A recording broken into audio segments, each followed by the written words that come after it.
ஒரு குட்டி ஸ்டோரி. ஒரு தாத்தா தம் பேரன்கிட்ட அடிக்கடி பைபிள் வாசியா வாசியா என்று கேட்டுக்கொண்டே இருப்பாராம். அந்த பேரன் ஒரு நாள் தாத்தாவை பார்த்து, தாத்தா இப்படி பைபிள் வாசின்னு சொல்லிக்கொண்டே இருக்கீங்களே, நீங்களும் தான் வாசிக்கிறீங்க, மனசுல ஏதாவது நிக்குதா?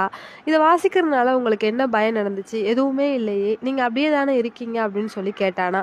உடனே அந்த தாத்தா ஒரு உடைந்த ஒரு அழுக்கான ஒரு வாட்டர் பாட்டிலை எடுத்து, இதுல நீ தண்ணீர் நிரப்பணும் அப்படின்னு சொல்லி கையில கொடுத்தாராம். பேரனும் அந்த வாட்டர் பாட்டிலை நிரப்பிக்கொண்டே இருக்கும்போது அந்த பேரன் சொன்னானா, தாத்தா நீங்க என்கிட்ட கொடுத்தது ஒரு ஓட்ட பாட்டில், இதுல எப்படி தண்ணீர் நிரம்பும் அப்படின்னு சொல்லும்போது தாத்தா வந்து பேரனை பார்த்து சொன்னாராம், தம்பி நான் உன்னோட கையில கொடுத்தது ஒரு ஓட்ட பாட்டில் தான், ஒரு அழுக்கான பாட்டில் தான் உன் கையில கொடுத்தேன். ஆனா இப்ப பாரு எவ்வளோ கிளீனா இருக்குன்னு பாத்தியா? இதே மாதிரிதான் நம்ம வசனங்களை வாசிக்க வாசிக்க அது நம்ம மனசுல நிக்குதோ இல்லையோ, ஆனா அந்த வசனங்கள் நம்ம இடத்துல கிரியை செய்யும் அப்படின்னு சொல்லி சொன்னாராம்.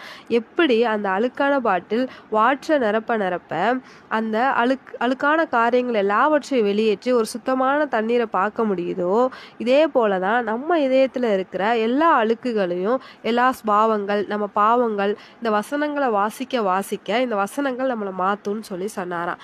இந்த ஸ்டோரி உங்களுக்கு பிடிச்சிருந்துச்சுன்னா ஒரு லைக் பண்ணுங்க.